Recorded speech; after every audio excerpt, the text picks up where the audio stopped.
जय मुदीरये अज्ञानतिमिरान्धस्य ज्ञानाञ्जनशलाकया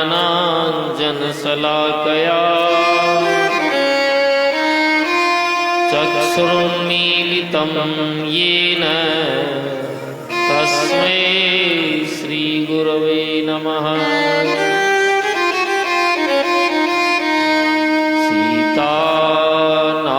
समारंभा श्रीरामानन्दार्य मध्यमा अस्मदाचार्य पर्यन्ता वन्दे श्रीगुरुपरम्परा।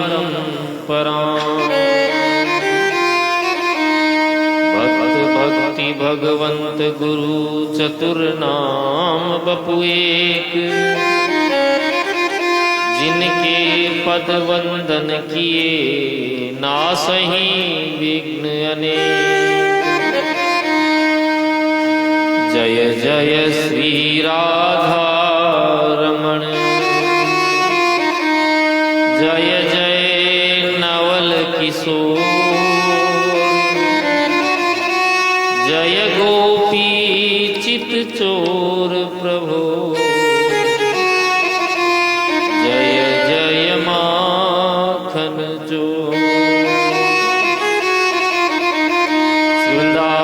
बिहारी लाल की, श्रीमद्भागवत महापुराण की, श्री वेद व्यास जी महाराज की जय, श्री सुखदेव जी महाराज की जय, राजर्षि श्री परीक्षित जी महाराज की जय, सूत सोनकादन ऋषियन की जय, श्री उद्धव जी महाराज की जय।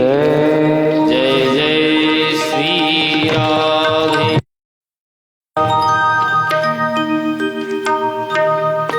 श्री राम जय राम, जय जय राम, जय राम, जय जय श्री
भक्तवत्सल भगवान की जय हो। जय जय श्री राधे। परम मंगलमय भगवान श्री बालकृष्ण की वांगमयी विग्रह श्रीमद्भागवत सप्ताह ज्ञान यज्ञ में विराजमान भक्तिमती माताएं, आज साप्ताहिक कथा का तृतीय दिवस है। कल की कथा में आपने श्रवण किया कि कलयुग के प्रभाव से चक्रवर्ती सम्राट परीक्षित जी के द्वारा एक संत का अपमान हुआ, जिसके कारण ऋषि पुत्र ने परीक्षित जी को श्राप दिया। 7 दिवस में तक्षक नाग के डसने से राजर्षि परीक्षित जी महाराज की मृत्यु होगी। श्राप का समाचार पाते ही परीक्षित जी समस्त राजपाट का त्याग करके गंगा के तट पर विराजमान हुए। सभी संत महात्माओं ने सुना तो संत भी वहीं आ गए, और जब संतों के मध्य में साक्षात भगवान का आगमन हुआ। कौन भगवान? तत्राभवत् भगवान व्यासपुत्र। मानो भगवान ही व्यासपुत्र परमहंस श्री सुखदेव जी महाराज के रूप में आए। आज से पहले भी परीक्षित जी के ऊपर प्राण का संकट आया था। जब अपनी मां उत्तरा के गर्भ में थे तो अश्वत्थामा के द्वारा चलाया गया ब्रह्मास्त्र उनको मारना चाहता था। तो जब अस्त्र का प्रहार हुआ तो भगवान ने भी सुदर्शन चक्र से उनकी रक्षा की। और जब आज दोबारा परीक्षित जी के प्राणों पर संकट आया, आज एक ऋषि पुत्र ने वाग वज्र चलाया, वाणी का अस्त्र। तो वाणी का अस्त्र है तो वाणी के ही अस्त्र के द्वारा भगवान रक्षा हेतु पधारे। सुखदेव जी के आने पर श्री परीक्षित जी ने उनका स्वागत सत्कार किया, यथोचित पूजन किया और तब प्रश्न किया कि हे प्रभु, यत् कार्यम म्रियमाणस्य सर्वथा, मरते हुए व्यक्ति को क्या करना चाहिए? प्रसन्न हो गए श्री सुखदेव जी महाराज। बोले परीक्षित, तुम्हारा ये जो प्रश्न है ना, केवल अकेले तुम्हारे लिए नहीं है, क्योंकि मरण धर्मा सब है। इस पृथ्वी पर जो आया है वो मरने वाला है। आया है सो जाएगा, राजा रंग फकीर। और परीक्षित जी के पास 7 दिन थे और हमारे पास भी 7 ही दिन है। रविवार, सोमवार, मंगलवार, बुध, गुरु, शुक्र, शनि, 7 ही दिन तो हैं। जब कोई काल का ग्रास बनेगा तो 7 दिन के अंदर ही बनेगा, आपके लिए 8वां दिन नहीं। इसलिए ये प्रश्न सार्वभौम, मरने वाले सब हैं।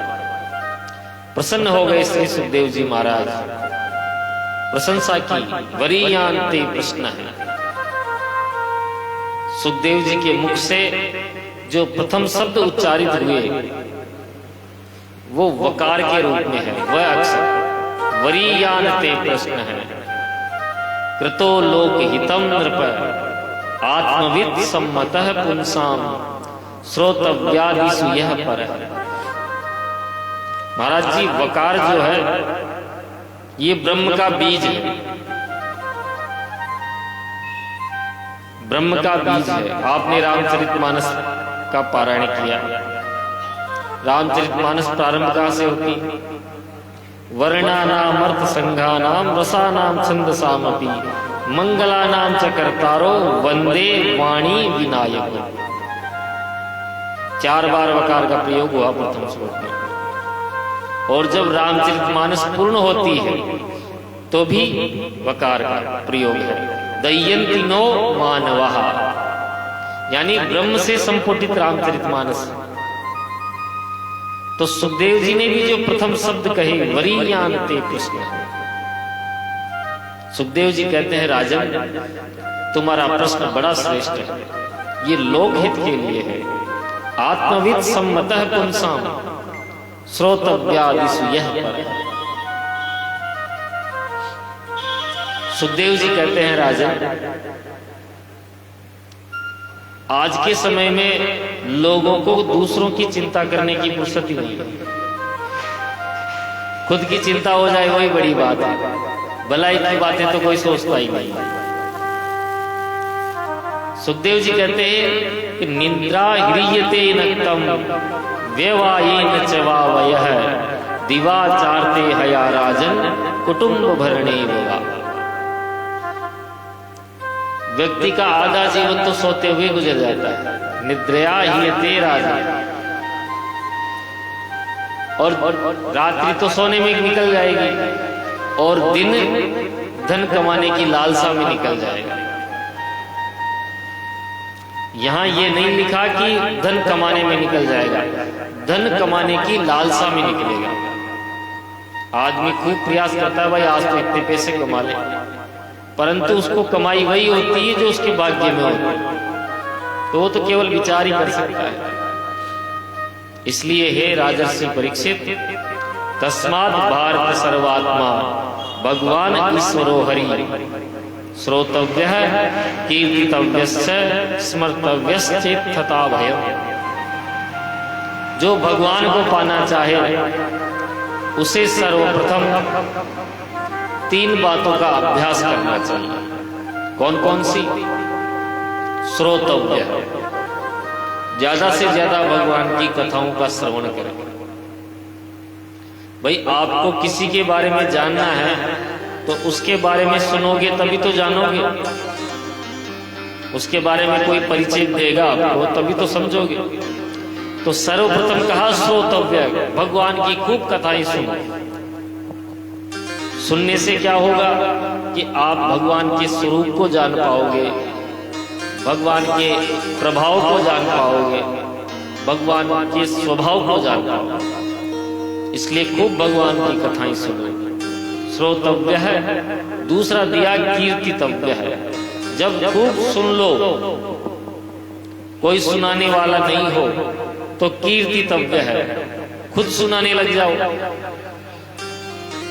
सुनोगे नहीं तो सुनाओगे कैसे? पहले तो खूब सुनो, फिर कीर्तितव्य, खूब सुनाओ। और जब कोई सुनाने वाला नहीं मिले, सुनने वाला नहीं मिले तो स्मर्तव्य है। आप बैठकर भगवान की कथाओं का चिंतन करें। इससे क्या होगा? इच्छता भयम, आपके हृदय में जो मरने का भय है वो निकल जाएगा। परीक्षित जी बोले, महाराज मेरे पास तो 7 ही दिन हैं, मैं कितनी तो कथाएं सुनूंगा, किसको सुनाऊंगा, किसका चिंतन करूंगा? मेरे पास तो केवल 7 ही दिन है, मेरा कल्याण कैसे होगा? तो श्री सुखदेव जी कहते हैं, राजन कल्याण करने के लिए तो 1 मुहूर्त का समय ही पर्याप्त है। राजा खटवांग का नाम सुना होगा, उसको केवल 1 मुहूर्त में ही मोक्ष प्राप्त हो गया। सुखदेव जी कहते हैं, मुहूर्तात् सर्वमुत्सृज्य गतवान भयम हरि। केवल 1 मुहूर्त में ही खटवांग को परम पद की प्राप्ति हो गई। फिर तो तुम्हारे पास तो 7 दिवस हैं, तुम्हारा कल्याण होने में तो कोई संशय ही नहीं। तवापि तरहि कौरव्य है सप्ताहम जीवितावधि, तुम्हारे पास तो 7 दिन है। अब तो महाराज परीक्षित जी प्रसन्न हो गए कि जब कल्याण के लिए 1 मूर्ति काफी है, मेरे पास तो 7 दिन है, तो महाराज आप प्रेम से हरि की कथा सुनाइए। तब श्री सुखदेव जी कहते हैं, राजन कथा सुनने के लिए सर्वप्रथम 4 बातों का अभ्यास करो। कौन कौन सी? जितासनो जित श्वासो जित संगो जितेन्द्रिय, स्थूले भगवतो रूपे मनः संधारये धिया। जितासनो, सबसे पहले अपने आसन को जीतो। जितनी देर भी कथा कहो या कथा सुनो, एक ही आसन पर विराजमान है। क्योंकि यदि आपका आसन सिद्ध नहीं होगा तो बार बार ध्यान आपका शरीर पर ही बना रहेगा। कभी ये पैर दुखने लग जाएगा, कभी ये पैर दुखने लग जाएगा। है? अभ्यास करो, एक साथ नहीं होगा, धीरे धीरे अभ्यास से होगा। जितासन, आसन को जीतो। दूसरा कहा जित श्वासो, अपनी श्वासों पर अपना नियंत्रण रखो। नियंत्रण काहे से? कि रामदेव बाबा कराते ना प्राणायाम, ये देखो गूंज रहा है,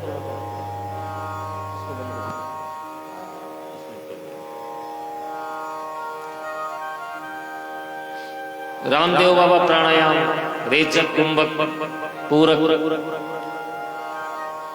तो प्राणायाम के द्वारा अपने सांसों पर नियंत्रण करो। आपने अनुभव किया होगा कि जब हमें क्रोध आता है तो हमारी सांसें भी जल्दी जल्दी चलने लग जाती हैं, ऐसे जल्दी जल्दी सांस लेते हैं, और यूं हाथ लगाओ तो गरम गरम सांसें आती है ना, जब क्रोध में होते हैं, गुस्से में। और यदि आपने अपनी सांसों पर नियंत्रण कर लिया तो सर्वप्रथम तो आपको अपने क्रोध पर नियंत्रण हो जाएगा, फिर क्रोध नहीं आएगा।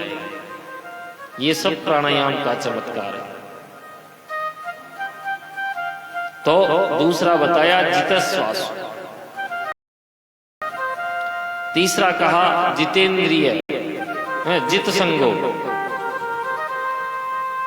आपका संग अच्छा होना चाहिए। देखो साथ अलग चीज है और संग अलग चीज है। आप यहां विराजमान है तो साथ साथ विराजमान है, लेकिन किसी के साथ मन से जुड़े हो वो होता है संग, और सबसे अच्छा संग होता है सत्संग। हरि चर्चा से जुड़े रहना ही सत्संग कहलाता है। भगवान से मन से जुड़ना ही सत्संग कहलाता है, जित संगो। चौथा बताया जितेंद्रिय है, अपनी इंद्रियां, 5 कर्मेंद्रियां, 5 ज्ञानेंद्रियां, बुद्धि, मन। ये जो हाथ हैं ये कर्मेंद्रियां हैं, चरण है, जीभ है ये ज्ञानेंद्रियां हैं, त्वचा है, आंख है, कान है। ये जो शरीर की जितनी भी इंद्रियां हैं ये हमारे बस में रहे। आज कानों ने कहा कि चलो कथा सुन के आते हैं, तो कथा सुनने आ गए। बुद्धि ने कहा कि वही महाराज वही कथा क्या सुननी है, यहीं घर पे आराम करते तो घर पे रुक गए। तो जैसी जैसी इंद्रियां बोली जाए वैसे वैसे आप काम करें जाए। तो इसका मतलब आपकी इंद्रियां आपके वश में नहीं है। अपनी इंद्रियों को अपने बस में रखें। हमारी 10 इंद्रियां हैं, जैसे रथ में 10 घोड़े जुते होते हैं, उनकी लगाम अपने हाथ में होनी चाहिए। लगाम अपने हाथ में नहीं होगी तो क्या होगा, घोड़े इधर उधर जाएंगे और रथ खड्डे में जाएगा, यानी पतन होगा। लगाम अपने हाथ में रहेगी तो आप जिधर चाहो उधर रथ को ले जा सकते हैं। तो इंद्रियों के घोड़ों का रथ अपने हाथ में रखो। कथा श्रवण के 4 नियम बताने के बाद श्री सुखदेव जी कहते हैं, स्तुले भगवतो रूपे मनः संधारये धिया। सर्वप्रथम भगवान के ध्यान की विधि बताई कि भगवान का ध्यान स्थूल रूप में करना चाहिए। अब स्थूल रूप क्या होता है, जैसे नरसिंह भगवान जी की मूर्ति है, इसमें हम भगवान का ध्यान करें। गौ माता है, उसमें हम भगवान का ध्यान करें। तुलसी में ध्यान करें। ये तो हो गया स्थूल रूप जो हमें दिखाई देता है। दूसरा, जब स्थूल रूप पूरा हो गया तो फिर आप सूक्ष्म रूप में भगवान के ध्यान करें। अब ये सूक्ष्म क्या होता है, अरे जब ये भगवान है तो हम जैसे जीवों को किसने बनाया, भगवान ने ही तो बनाया। आप घड़ा लेकर आते हैं तो उसको बनाने वाला कौन है, कुम्हार। तो कोई ना कोई तो बनाया ही होगा, उसका कोई निर्माण करता तो होगा। उसी प्रकार ये चलती फिरती ये जो मूर्तियां हैं, इसको भी तो बनाने वाला कोई होगा। तो इन मूर्तियों के मूर्तिकार ने अपनी ही तो आत्मा डाली है इसमें। तो चलते फिरते मानवों में भी भगवान का ही ध्यान है। जब ये सिद्ध हो जाए भाई ये सब जो मानव है वो भगवान ही है, तो फिर जीव जंतुओं में भी भगवान के दर्शन करना, कुकर सुकर में भी भगवान के दर्शन करना, ये है सूक्ष्म ध्यान। ये सारा जगत भगवान का ही है। चीराणि किं पतिन सन्ति दिशन्ति भिक्षा नेवां विपः परव्रतः सरितोऽप्यशुष्यन् रुद्धा गुहा किमजितो वतिनोपसन्ना कस्मात् भजन्ति कवयो धन दुर्मदान्धान्। चीराणि किं पतिन सन्ति दिशन्ति भिक्षां। हम सुबह से शाम तक केवल धन कमाने की लालसा में दौड़े चलते हैं। अरे जिनके पास धन नहीं है क्या वो भूखे मरते हैं? श्री सुखदेव जी कहते हैं राजन, अभी वृक्षों ने फल देना बंद नहीं किया है। भूख मिटाने के लिए व्यक्ति कितने पाप का काम करते हैं। क्यों करते? केवल भूख मिटाने के लिए। कहते ना पापी पेट का सवाल है। तो श्री सुखदेव जी कहते हैं कि अभी वृक्षों ने फल देना बंद नहीं किया जो आपकी भूख नहीं मिटा सकता। अभी नदियों में पानी समाप्त नहीं हुआ जो आपकी प्यास को न बुझा सके। पर्वतों में अनेकों गुफाएं हैं कि आपको बहुमंजिला मकान बनाने पड़े। और महाराज ये धरती बिछोना है, तकिए की आवश्यकता हो तो हाथ लगा लो। कस्मात भजन्ति, फिर ये जीव भजन क्यों नहीं करता? धन दुर्मदान, धन के पीछे अंधा हुआ भागा जाता है। इसके बाद श्री सुखदेव जी ने श्री परीक्षित जी को सद्यो मुक्ति और क्रम मुक्ति का उपदेश दिया। किस कामना के लिए किस देवता की उपासना करनी चाहिए क्रम से बताया। आपको धन की कामना है तो भोले बाबा की उपासना करो। विवाह नहीं हो रहा तो पार्वती मैया की उपासना करो। गृहस्थ जीवन के लिए सुख शांति के लिए पार्वती मैया की उपासना करो इत्यादि अलग अलग कामनाओं के लिए अलग अलग देवताओं की उपासना बताई। और अंत में कहा कि यदि कुछ नहीं चाहिए, कोई कामना नहीं है, तो भगवान नारायण की उपासना करो। अकाम सर्व कामो वा मोक्ष काम उधारधिः तीव्रेण भक्ति योगेन यजेत पुरुषं परम। तो श्री परीक्षित जी ने प्रश्न किया कि महाराज, तो क्या नारायण की उपासना से कुछ नहीं मिलता? भाई अलग अलग कामना के लिए अलग अलग देवताओं की उपासना बता दी, तो क्या नारायण की उपासना से किसी को कुछ नहीं मिलता? तो बोले देखो, वृक्ष की अलग अलग डाली है, उसको पानी पिलाने के लिए आप क्या करोगे? जड़ में पानी दोगे। तो नारायण सबकी जड़ है। अकेले आपके जीवन में कभी कोई अवसर आ गया तो भैरव जी की उपासना कर ली, भैरव जी को मानने लग गए, फिर खाटू श्याम जी को मानने लग गए, फिर माता जी को मानने लग गए, फिर बालाजी को अलग अलग कामना के लिए अलग अलग देवता की उपासना की। और केवल एक नारायण की उपासना आप कर लेते हो, भगवान श्री कृष्ण की, राम जी की। राम कृष्ण नारायण में कोई भेद नहीं।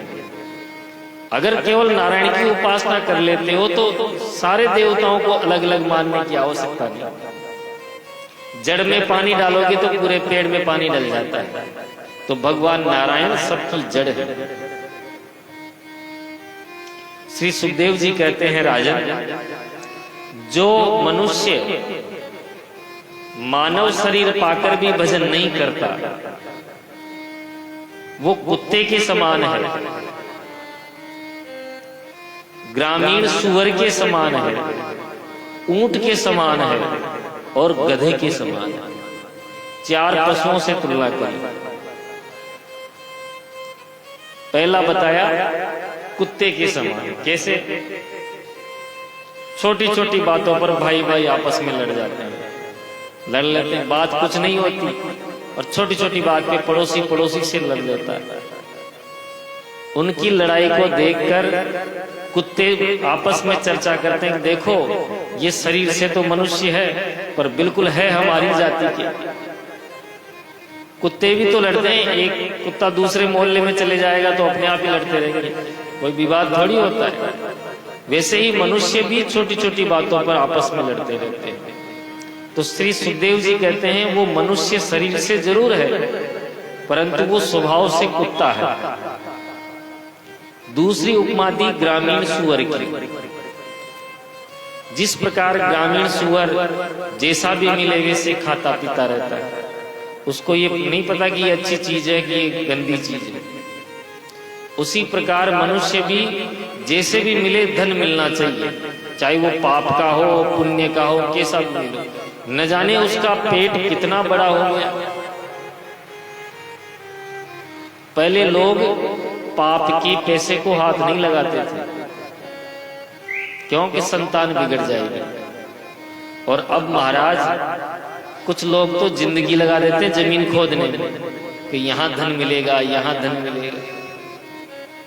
सुअर भी तो यही करता है, जीवन भर जमीन खोदता रहता है। तीसरी उपमा दी है ऊंट से। थोड़ा सा सम्मान मिल जाए, थोड़ा पद प्रतिष्ठा मिल जाए, थोड़ा धन मिल जाए तो ऐसे गर्दन ऊंची करके चलते हैं, अपने गुरुजनों का सम्मान नहीं करते, बड़े भाइयों का, पिता का, या जो अपने से बड़े हैं उनका सम्मान नहीं करते। उनको देख, उनकी चाल को देखकर ऊंट कहता है कि ये शरीर से तो मानव है पर इसकी चाल बिल्कुल हमारी जैसी। चौथी उपमा दी है गधे से। गधा क्या करता है? जीवन भर भार ढोता रहेगा अपनी पीठ के ऊपर, और जब वो कार्य करने में असमर्थ हो जाएगा तब उसका मालिक 2 डंडे मारकर घर से बाहर निकाल देगा। बताओ, आज तक किसी गधे को उसके मालिक ने धन्यवाद दिया कि बहुत बढ़िया साहब, आपने जीवन भर हमें सेवा करवाई। इसी प्रकार जब तक कमाई लाते रहेंगे घर में तब तक तो घर वाले खूब सम्मान करेंगे, और जब पैसा कमाना बंद कर दिया तो कोने में खटिया डाल देंगे कि पड़े रहो चुपचाप, बोलने की जरूरत नहीं है, क्योंकि अब शरीर समर्थ नहीं है, धन कमा नहीं सकते। तो उसको देखकर गधा कहता है कि तेरी भी दुर्गति मेरी जैसी हुई है। क्यों? जो मानव तन पाकर भजन नहीं करता, ये दुर्गतियां केवल उसी की होती है। बोले भक्त वत्सल भगवान की। अब श्री परीक्षित जी महाराज ने प्रश्न किया राजा, चौथे अध्याय कि भगवान ने इस सृष्टि का निर्माण कैसे किया, भगवान ने ये सृष्टि बनाई कैसे बनाई। तब श्री सुखदेव जी को याद आया कि हमने कथा तो चालू कर दी परंतु मंगलाचरण अभी किया नहीं। तब श्री सुखदेव जी कहते हैं, राजन हम तुम्हारे प्रश्न का उत्तर जरूर देंगे, लेकिन इससे पहले हम हमारे गुरुदेव भगवान का, ठाकुर जी का स्मरण करके मंगलाचरण प्रारंभ करते हैं। बोले भक्त वत्सल भगवान की जय।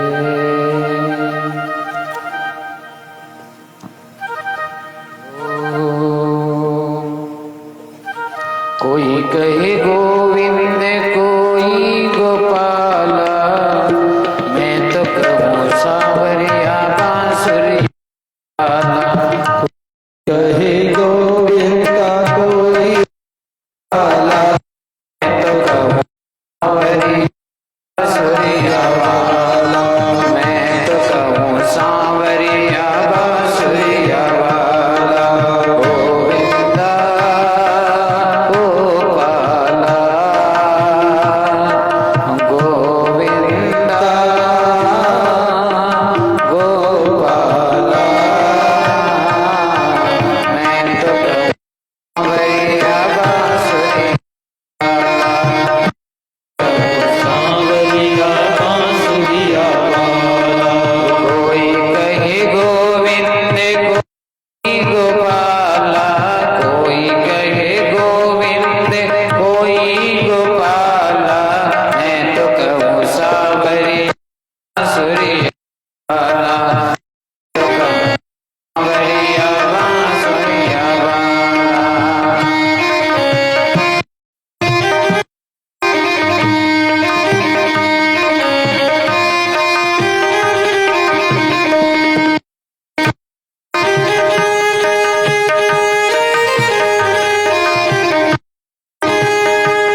बांसुरिया वाला।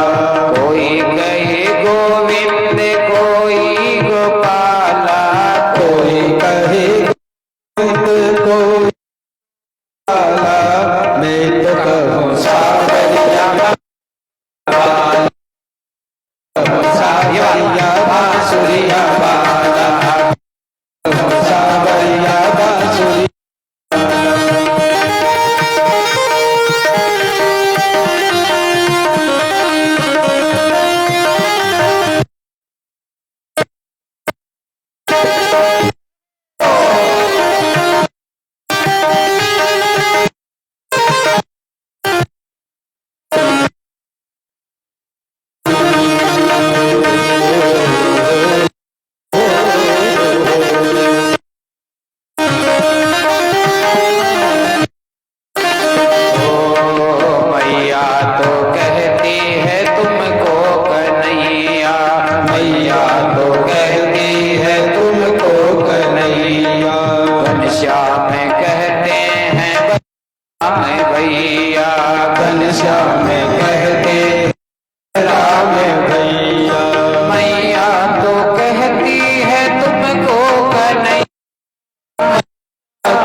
बांसुरिया वाला। राधे कृष्ण बोलो प्यारे राधे कृष्ण बोलो कृष्ण बोलो राधे कृष्ण बोलो। राधे कृष्ण बोलो प्यारे राधे कृष्ण बोलो कृष्ण बोलो। राधे कृष्ण बोलो प्यारे राधे कृष्ण बोलो बोलो प्यारे राधे कृष्ण बोलो। राधे कृष्ण बोलो प्यारे राधे कृष्ण बोलो राधे कृष्ण बोलो प्यारे राधे बोलो। कृष्ण बोलो प्यारे राधे कृष्ण बोलो कृष्ण बोलो प्यारे कृष्ण बोलो।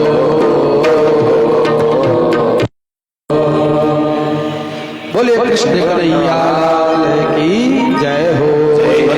भगवान की जय जय जय श्री राम।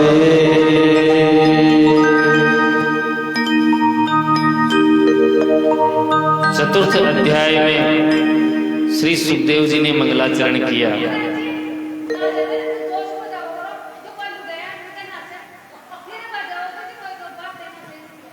बोले भक्तवत्सल भगवान की।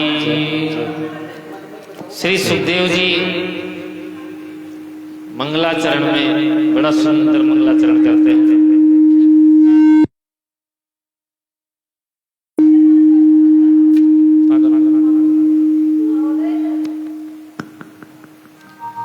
यत् कीर्तनम यत् स्मरणम यदीक्षणम यद वंदनम यद श्रवणम यदर्हणम् लोकस्य सद्यो विधुनोति कल्मषम् तस्मै सुभद्रश्रवसे नमो नमः।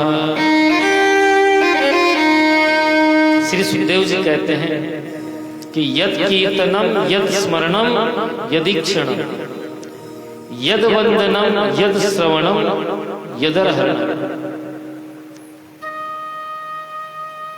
हमें किसका कीर्तन करना चाहिए, किसका वंदन करना चाहिए और किसकी कथाएं सुननी चाहिए।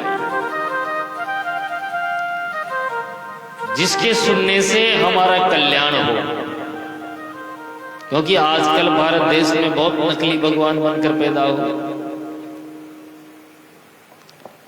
तो जिसकी कीर्ति कभी मिटने वाली नहीं हो, ऐसे भगवान का हमें कीर्तन करना चाहिए, उन्हीं का वंदन करना चाहिए। आप चाहे कितने भी बड़े तपस्वी हो, कितने बड़े दानवीर हो, कितने पढ़े लिखे हो, यदि आपने भगवान की कृपा का आश्रय नहीं लिया तो सब बेकार है।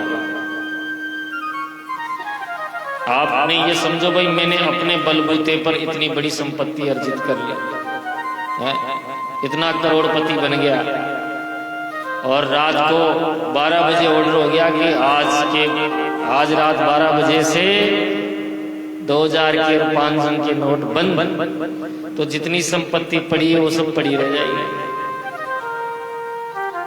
कल तो रुपए थे, आज कागज के टुकड़े हो जाएंगे। आपको बड़ा अभिमान था ना कि मेरे तो इतना भरा पड़ा है। आपने अपने बलबूते पर संपत्ति अर्जित की। भगवान की कृपा का आश्रय लेना चाहिए कि ये मेरा नहीं है, ये सब ठाकुर जी का। कोई कितना भी बड़ा बुद्धिमान हो, विद्वान हो, पढ़ा लिखा हो, यही समझे भाई मैंने तो खूब पढ़ाई करी है इसलिए विद्वान बना। 50,000 से ऊपर नसें होती है मस्तिष्क में, और ठाकुर जी ने एक भी ढीली कर दी तो क्या कहेंगे कि साहब क्रेक हो गए, यही कहेंगे। तपस्विनो दान परा यशस्विनो मनस्विनो मंत्रविद सुमंगलः क्षेमं न विन्दन्ति विना यदर्पणम् तस्मै सुभद्रश्रवसे नमो नमः। कितना भी बड़ा तपस्वी हो, दान परा यशस्वी हो, क्षेमम न विंदन्ति, यदि वो भगवान की कृपा का आश्रय नहीं लेता है। कौन से भगवान?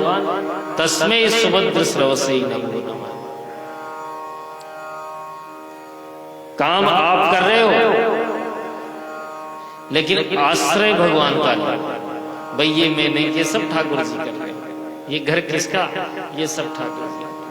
कोई कहेगा यार बहुत बढ़िया मकान बनाया, अरे साहब ये बनने बनाने वाले तो ठाकुर जी हैं, मेरा कुछ नहीं है। वो कहते हैं ना महाराज जी कि मेरा आपकी कृपा से सब काम हो रहा, आपकी कृपा से सब काम हो रहा है।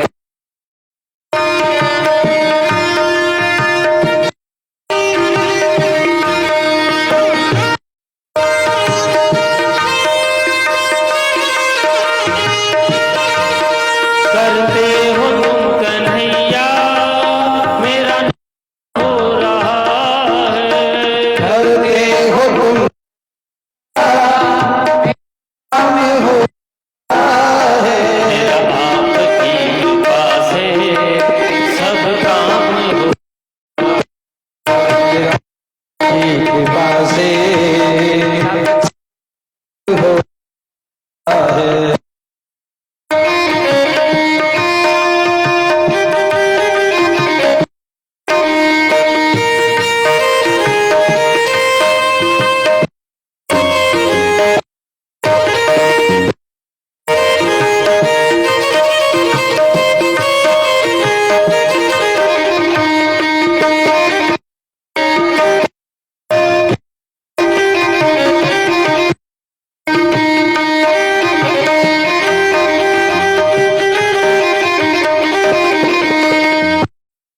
के बिना ही मेरी नाव चल रही है, पतवार के बिना ही मेरी नाव चल रही है।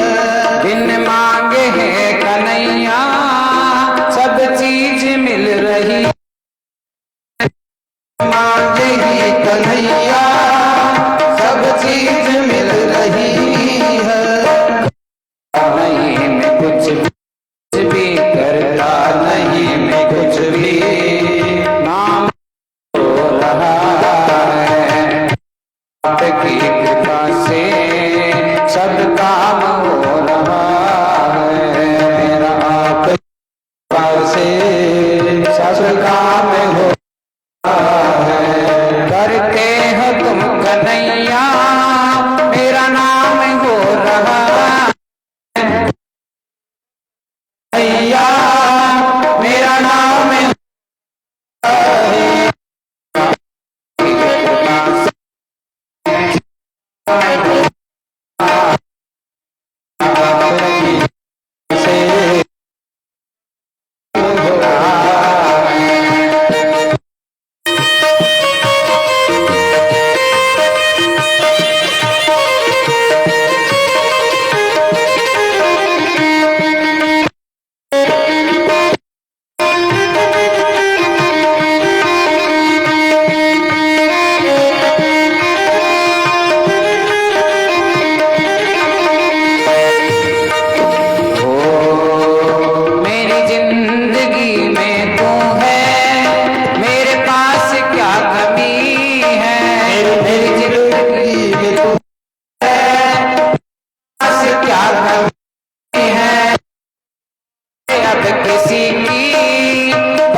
मेरा आपकी कृपा से हो रहा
सब काम हो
अपने प्रभु का स्मरण किया।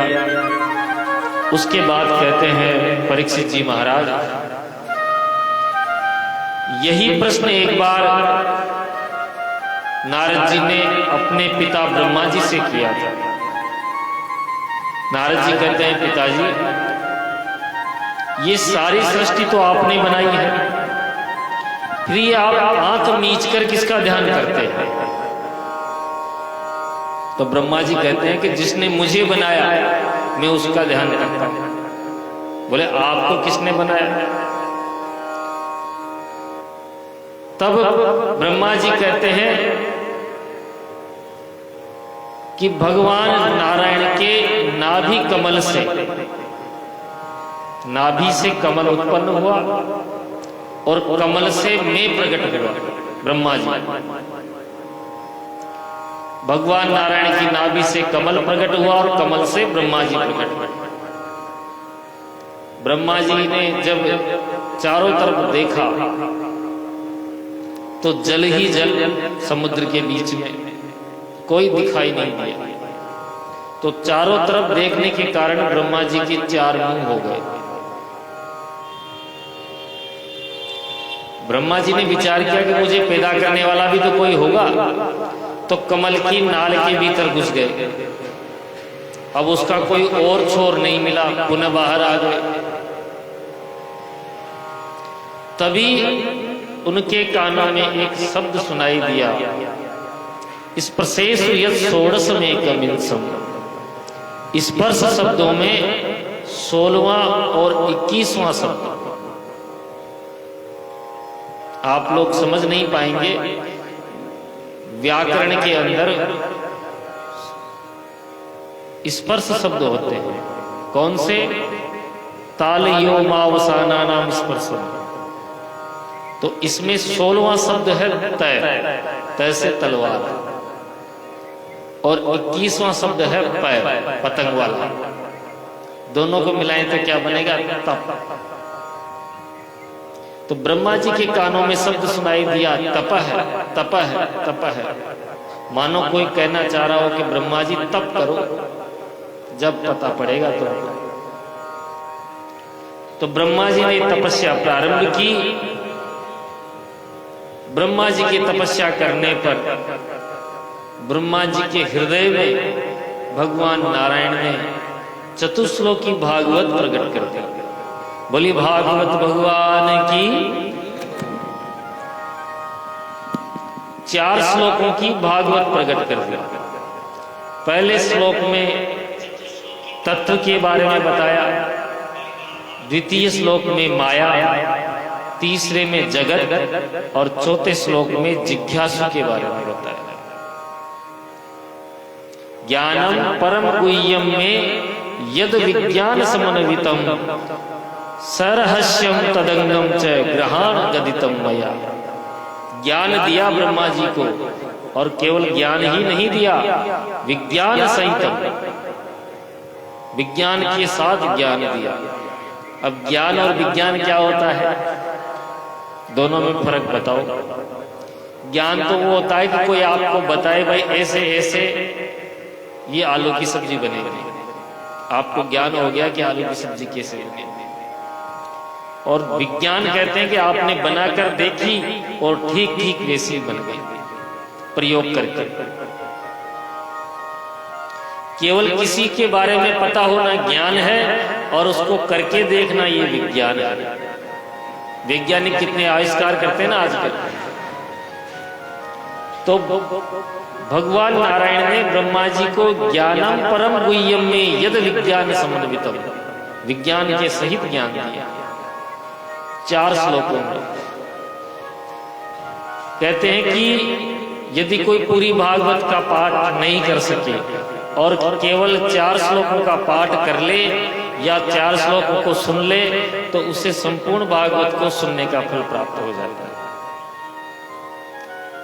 अहमेवास्मेवाग्रे नान्ययत् सदसत्परम् पश्चादहं यदेतच्च यो वसिष्येत सोऽस्म्यहम् ऋतेर्थं यत् प्रतीयेत न प्रतीयेत चात्मनि तद्विद्यादात्मनो मायां यथा भासो यथा तमः यथा महन्ति भूतानि भूतेषु चावचेष्वनु प्रविष्टान्ये प्रविष्टानि तथा तेषु न तेष्वहम् एतावदेव जिज्ञास्यम् तत्त्वजिज्ञासुनात्मनः अन्वयः व्यतिरेकाभ्यां यत्स्यात् सर्वत्र सर्वदा। 4 श्लोकों में भगवान नारायण ने ब्रह्मा जी को चतुश्लोकी भागवत का उपदेश दिया। इसी चतुश्लोकी भागवत को, जो 10 लक्षणों की है, ब्रह्मा जी ने अपने पुत्र नारद को सुनाया, नारद जी को सुनाया। 10 लक्षण कौन से हैं? सर्ग, विसर्ग, स्थान, पोषण, ऊति, मनवंतर कथा, ईशानु कथा, निरोध, मुक्ति और आश्रय। ये भागवत के 10 लक्षण हैं। देखो, विषय थोड़ा गंभीर है, चटपटा नहीं है कि कथा का चुटकुले समझ में आ गया। ये थोड़ा गंभीर विषय है कि भागवत जी का निर्माण कैसे। अत्र सर्गो विसर्गश्च स्थानम पोषण मूतयः मनमंत्रे ईशान कथा निरोधो मुक्तिराश्रय है। ये 10 लक्षण भागवत जी के। ब्रह्मा जी ने अपने पुत्र नारद जी को श्रवण करवाया। अब श्री सुखदेव जी कहते हैं कि हे परीक्षित जी महाराज, अब हम तुम्हें विदुर जी का चरित्र श्रवण करवाते हैं। विदुर जी महाराज, और यहां से 3रे स्कंद से विदुर जी और मैत्रेय जी का चरित्र प्रारंभ होता है। मैत्रेय जी विदुर जी को सुना रहे हैं, सुखदेव जी परीक्षित जी को सुना रहे हैं, और उधर सूत जी महाराज शौनकादि 88,000 ऋषियों को सुना रहे हैं। यदा तु राजा स्वसुतान साधुन पुष्सन्न धर्मेण विनष्ट दृष्टि। जब धृतराष्ट्र जी की आंखें पूरी तरह से समाप्त हो गई थी। देखो, जन्म के अंधे तो थे ही, लेकिन ज्ञान के भी अंधे हो गए। कब? जब दुर्योधन के अधर्म का वो साथ देने लगे। तब विदुर जी कहते हैं कि महाराज, ये आपका पुत्र और कोई नहीं, साक्षात कलयुग है ये, इसको भी छोड़ दो, त्याग कर दो इसका। दुर्योधन ने ये बात सुन ली तो विदुर जी को ही डांटने लग गया कि तू दासी पुत्र होकर मेरे पिता को मेरे ही बारे में भड़काता है, निर्गतः कौरव पुण्य लगता। तुरंत विदुर जी को निकाल दिया। अब विदुर जी ने अपने धनुष बाण वहीं दरवाजे पे रख के निकल गए और तीर्थ यात्रा करने लगे। तीर्थ यात्रा करते करते उद्धव जी महाराज से भेंट हुई। उद्धव जी ने कहा कि पूरा महाभारत का युद्ध हो चुका, पांडव जीत चुके और भगवान भी अपने धाम को चले गए, लेकिन तुम्हारे लिए भगवान जी ने कुछ उपदेश दिया है। कि क्या उपदेश है? कि वो मैत्रेय जी हरिद्वार में बताएंगे तुमको। तो तुरंत विदुर जी गए हरिद्वार में। ये रहा महाराज, तुरंत विदुर जी हरिद्वार में गए और मैत्रेय जी से संवाद प्रारंभ हुआ। यहीं से विदुर मैत्रेय संवाद प्रारंभ होता है। तो श्री विदुर जी ने भी यही प्रश्न किया कि महाराज, भगवान ने इस सृष्टि का निर्माण कैसे किया? तब श्री मैत्रेय जी कहते हैं, विदुर जी महाराज, सबसे प्रथम भगवान नारायण के नाभि से कमल प्रकट हुआ, कमल से ब्रह्मा जी प्रकट हुए। ब्रह्मा जी ने तपस्या की तो उनके हृदय में चतुश्लोकी भागवत प्रकट हो गया, और वहीं से आदेश मिला कि तुम सृष्टि का विस्तार करो। तो सर्वप्रथम ब्रह्मा जी के संकल्प से 4 कुमार प्रकट हुए, 4 ऋषि कुमार, सनत, सनंदन, सनातन और सनत कुमार। ब्रह्मा जी ने कहा कि तुम सृष्टि का विस्तार करो।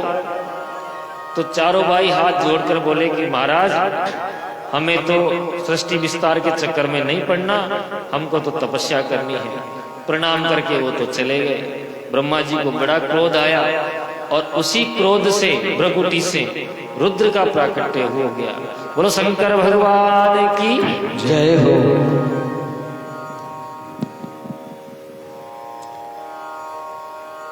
भगवान रुद्र को आदेश दिया ब्रह्मा जी ने कि तुम सृष्टि का विस्तार करो, तो भगवान शंकर ने तमाम तरह के भूत प्रेत पिशाच सांप बिच्छू प्रकट कर दिए। ब्रह्मा जी बोले भाई इतनी खतरनाक सृष्टि हमको नहीं चाहिए, समेटो इनको। बोले बाबा बोले हमको तो यही आता है, इसके अलावा कुछ आता नहीं, कि नहीं चाहिए भैया ऐसी सृष्टि, तुम तो जाओ। तो बोले बाबा भी प्रणाम करके हिमालय में तपस्या करने चले गए। अब महाराज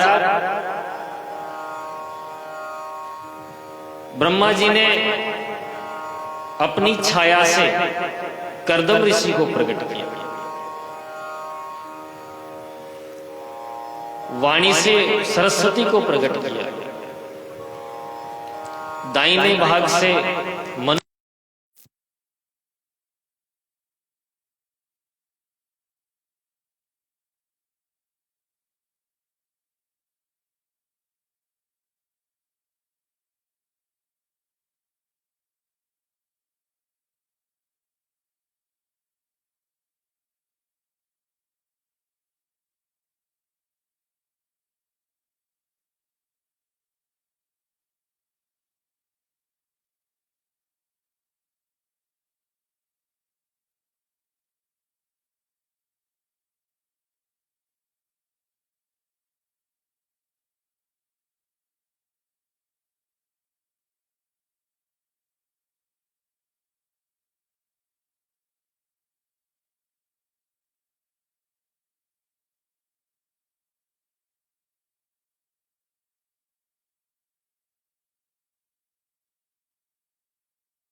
कहां पर है, सूंघते सूंघते। इसलिए वराह भगवान सूंघते सूंघते पृथ्वी की खोज कर लाए और अपनी सूंड पर दांतों के ऊपर ऐसे पृथ्वी को गेंद की तरह धरकर वापस ले आए और हिरण्याक्ष नाम के दैत्य का वध कर दिया। बोलो भगवान की। अब श्री मनु महाराज ने सृष्टि विस्तार प्रारंभ किया, तो मनु महाराज के द्वारा 3 पुत्रियों का जन्म हुआ और 2 पुत्र हुए। पुत्रियां हुई आकृति, देवहूति और प्रसूति। इनमें से देवहूति का विवाह कर्दम ऋषि के साथ किया गया। कर्दम ऋषि ने एक शर्त पे विवाह किया कि एक संतान होते ही मैं संन्यास ले लूंगा। तो महाराज विवाह होकर जैसे ही आश्रम में आए, कर्दम जी समाधिस्थ हो गए और सैकड़ों वर्ष तक उनकी समाधि लगी नहीं। उधर देवहूति मैया थी जो उनकी सेवा करती रही। उनके जो सुंदर केस थे वो जटाओं में परिणत हो गए, काया ऐसे दुबली पतली हो गई। जब कर्दम जी ने नेत्र खोले तो देखा, देवी जी आप कौन हैं?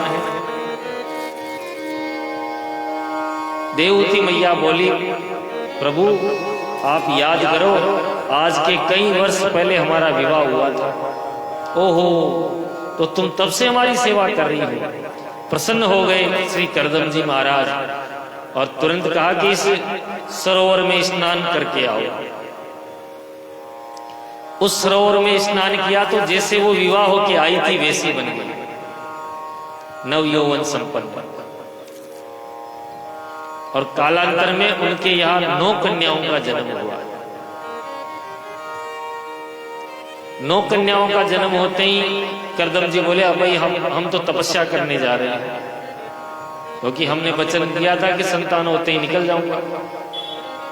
तो देवी देवहूति कहती है कि प्रभु ये 9 कन्याएं हैं, ये तो विवाह होके अपने अपने ससुराल चली जाएंगी, फिर मैं अकेली की अकेली रह जाऊंगी। कम से कम एक पुत्र तो होना चाहिए। तब श्री कर्दम जी को याद आया कि हमें भगवान ने वरदान दिया था कि स्वयं पुत्र बनकर आएंगे। पुत्र हो और भगवान ही पुत्र हो तो इससे बढ़िया क्या बात है। समय आने पर स्वयं प्रभु ही देवहूति मैया के गर्भ में पधारे और कालांतर में जब उनका जन्म हुआ तो नामकरण किया कपिल भगवान के नाम से। बोलो कपिल भगवान की जय। कपिल भगवान के दर्शन करने ब्रह्मा जी अपने 9 बेटा के साथ आए। देखो 10 पुत्र थे ब्रह्मा जी के, परंतु 10वें पुत्र नारद जी तो जन्म से ही गुमक्कड़ थे, तो केवल 9 पुत्रों 9 ऋषियों के साथ आए, कपिल भगवान के दर्शन किए। कर्दम जी कहते हैं कि ब्रह्मा जी आपके साथ 9 बेटा और मेरे घर में 9 बेटियां, इनका संबंध कर दो। तो ब्रह्मा जी तो षष्ठी विस्तार करना चाहते ही थे। तो कला देवी का विवाह मरीचि के साथ, अनुसुईया का अत्रि से, अरुंधति का वशिष्ठ से, ख्याति का विवाह भृगु से, शांति का अथर्वण से, क्रिया का क्रतु से, हविर्भु का पुलस्त्य से। ऐसे करके 9 कन्याओं का विवाह 9 ऋषियों के साथ करके विदा किए। अब श्री कर्दम जी कहते हैं कि देवी बेटियां चली गई ससुराल, तुमको पुत्र चाहिए था, पुत्र भी मिल गया, अब अपने राम तपस्या करने चलते हैं। तो माता जी ने रोका नहीं, कर्दम जी तपस्या करने चले गए। अब आश्रम में 2 ही जन, देवहूति मैया और कपिल भगवान। एक दिन देवहूति मैया अपने पुत्र से कहती है कि बेटा तू साक्षात भगवान है, लेकिन मेरे मन में अभी भी संशय है, ये मिटा नहीं। क्या संशय है? कि निर्विण्णा नितरां भूमन् असिद्ध इंद्रिय तर्षणा येन संभाव्यमानेन प्रपन्नान्धं तम प्रभु। मैंने जन्म से लेकर अब तक खूब सुख भोग लिए, लेकिन अभी भी मेरे चित्त को शांति नहीं है। मैं जब अपने पिता के घर में थी तो राजकुमारी थी, और यहाँ आई तो ऐसे ऋषि की मैं पत्नी बनी, स्वयं भगवान की मां बनी, लेकिन फिर भी मेरे चित्त को शांति नहीं।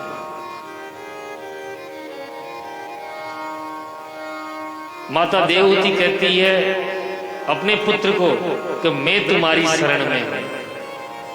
बताओ कोई मां कह सकती है क्या? नहीं कह सकती, परंतु वो जानती है कि ये साक्षात भगवान है। माता देवहूति कहती है कि त्वं त्वां गताहं शरणं शरण्यं स्वभक्ति संसारतरोद्धारं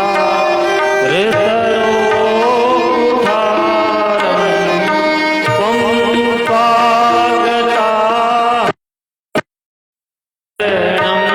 शरणं शरण्यं स्वभक्ति संसारतरोद्धारं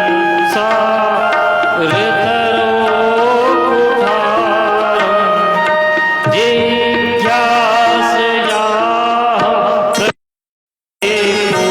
पुरुषस्य नमामि सर्वमरिणापरीक्षम्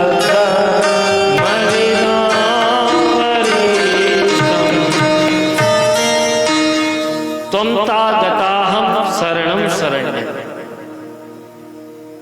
आप भगवान हैं, मैं आपकी शरण में हूं। मेरे हृदय में अज्ञान का अंधकार भरा हुआ है। आप अपने ज्ञान के कुठार उठाओ और मेरे हृदय के अंधकार को मिटा दो।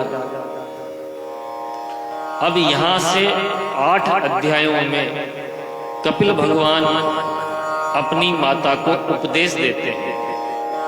इसका नाम है कपिल अष्टाध्यायी। सांख्य योग का, भक्ति योग का उपदेश देते हैं। कपिल भगवान कहते हैं, माता जी, सुख और दुख का जो कारण है यह है हमारा मन। ये मन ही बंधन का कारण है। गुणेषु सक्तम बंधाय रतम वा पुंसि मुक्तये। आप चाहो तो मुक्त हो जाओगे और आप चाहो तो बंधन में रह जाओगे। माता देवती बोली, ये मनी तो नहीं लगता भगवान में। भाई मनी लग जाए तो कहना ही क्या। तो कपिल भगवान बोले, माता जी, यदि मन ऐसे नहीं लगता तो जिनका मन लगा हुआ है उनका संग करो। किस प्रकार? जैसे इस खंबे में करंट आता है, मैंने खंबा पकड़ लिया तो मुझे करंट लग गया। अब जो मेरे भी स्पर्श करेगा उसको भी तो करंट लगेगा। लगेगा कि नहीं लगेगा? तो जो भगवान को पकड़े बैठे हैं उनके चरण पकड़ लो, संतों का संग करो माता जी। और संतों के संग से क्या होगा? हमारे महाराज जी बड़ा सुंदर भजन गाते हैं कि संतन के संग लाग रे और तेरी अच्छी बने। के संग लाग रे तेरी अच्छी बनेगी। संतन के संग लाग रे तेरी अच्छी बनेगी। संतन के लाग रे तेरी अच्छी बनेगी। तेरी अच्छी बनेगी। अच्छी बनेगी।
कबीर राम सुमिरन में, कहते कबीर राम सुमिरन में, भाग सके तो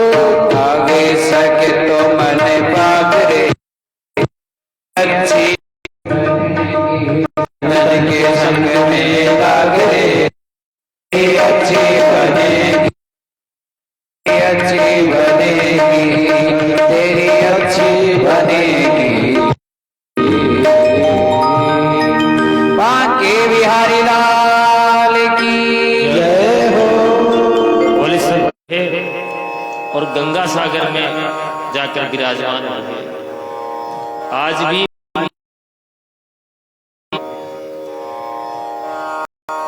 गंगा सागर में कपिल भगवान के दर्शन वर्ष में एक बार होते हैं। बोले कपिल भगवान की जय। चतुर्थ स्कंद में प्रवेश करते हैं।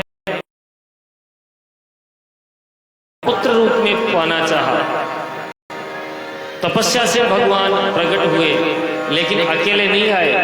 भगवान नारायण, ब्रह्मा जी और भगवान शंकर तीनों प्रकट हो गए। तीनों ने कहा वरम ब्रूयात्। भगवान शंकर जी के अंश से दुर्वासा जी प्रकट हुए और भगवान नारायण के अंश से दत्तात्रेय जी भगवान प्रकट हुए। बोले दत्त भगवान की। ये तो हो गई दो बेटियां। अब तीसरी बेटी अग्नि देव के साथ हुआ। स्वधा नाम की कन्या का विवाह 13 और 2 15। एक सती नाम की कन्या का विवाह भगवान शंकर के साथ हुआ, जिसके कोई संतान नहीं हुई, क्योंकि उन्होंने अपने पिता के यज्ञ में कर दिया। तो प्रजापति दक्ष को पद पाकर अभिमान हो गया। उसने स्वागत समारोह का आयोजन किया। सब छोटे मोटे सब देवताओं को बुलाया। भगवान नारायण, ब्रह्मा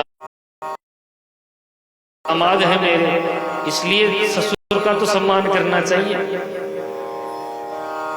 चाहे से भगवान होंगे पर है तो मेरे जमाई, सम्मान करना चाहिए।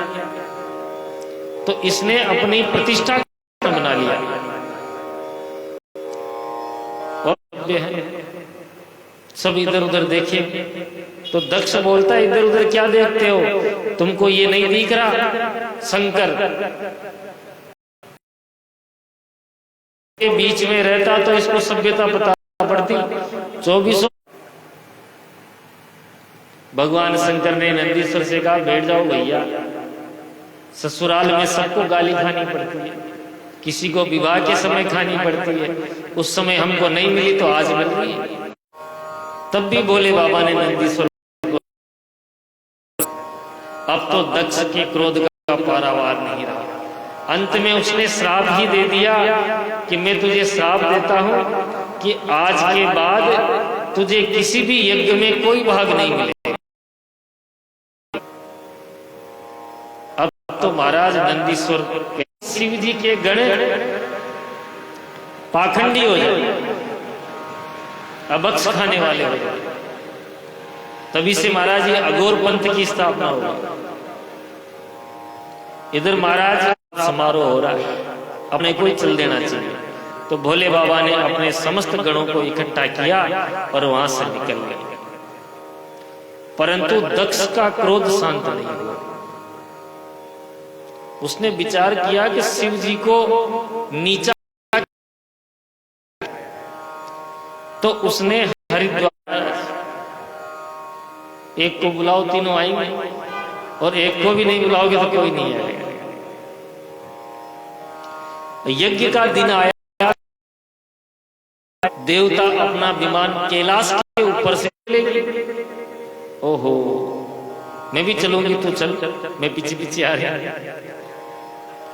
अब देवी सती भोलेनाथ के चरण दबाए लगी कि महाराज आप के देवी, ये यज्ञ इसलिए हो रहा है अर्जित किया जा सके, हमको अपमानित किया जा सके, इसलिए यज्ञ हो रहा है।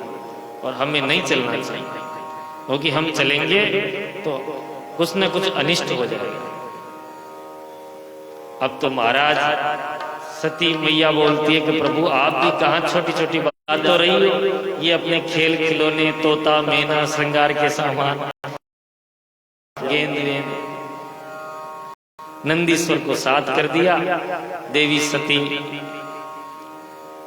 यज्ञ क्षेत्र में आ गई।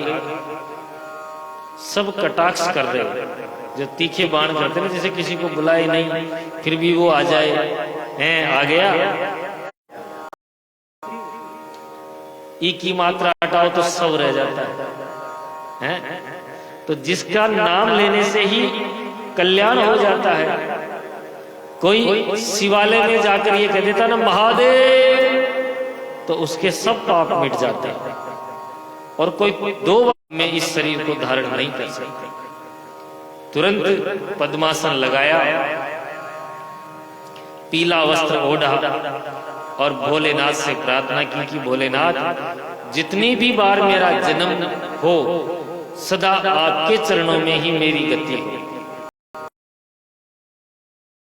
दिव्याग्नि के अंदर अपने शरीर को मिला जुला के कहते हैं कि महाराज दक्ष ने ऐसा धक्का दिया कि सती जी तो यज्ञ कुंड में ही स्वाहा।